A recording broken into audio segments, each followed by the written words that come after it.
Qui est vraiment Séverine? Son prénom a défrayé la chronique en 2021, dans le cadre de l'affaire Jubilard.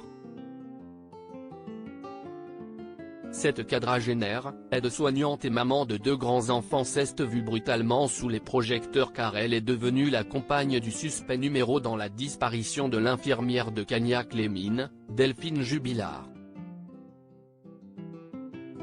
En dévoilant son couple avec le présumé coupable, elle s'est retrouvée comme l'une des protagonistes de ce dossier sans scène de crime, corps ou aveu.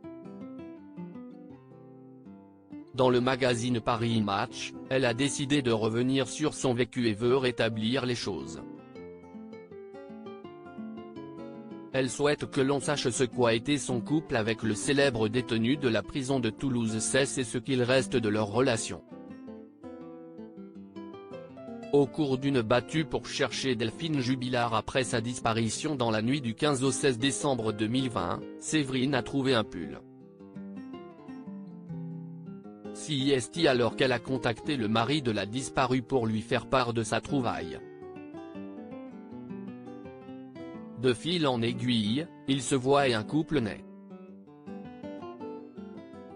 La mauvaise réputation du peintre plaquiste ne la dérange pas, ils entament alors une liaison et elle côtoie même les jeunes enfants de son compagnon, Louis et Elia.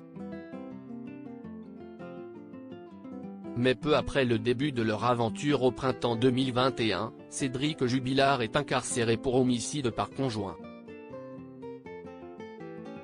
Aujourd'hui, face à l'enquête qui avance lentement, quelle place a Séverine? Peu avant son arrestation, le couple entre Cédric et Séverine était déjà mis à mal. Elle l'avait surpris chattant avec une autre fille sur les réseaux. Il nie, mais, pour Séverine, si est-il la fin de leur histoire, écrit le magazine Paris Match.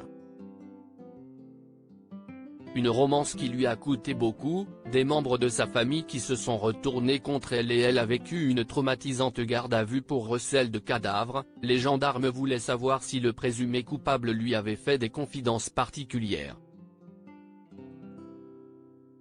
Elle en est ressortie libre, assurant ne rien savoir.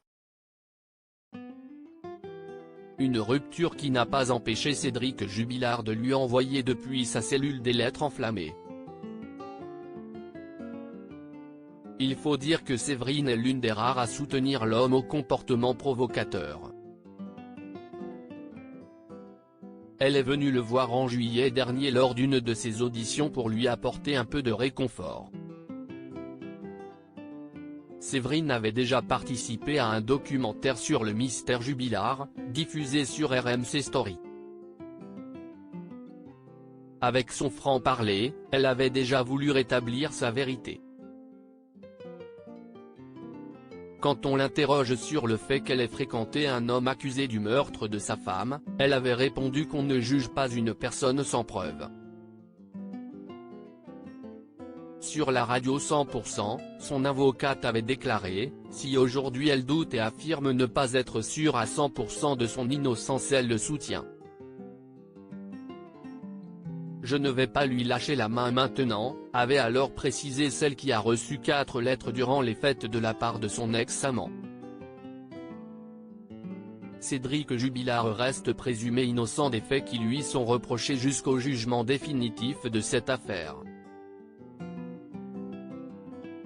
Retrouvez l'intégralité de l'article dans le numéro du 1er septembre 2022 de Paris Match.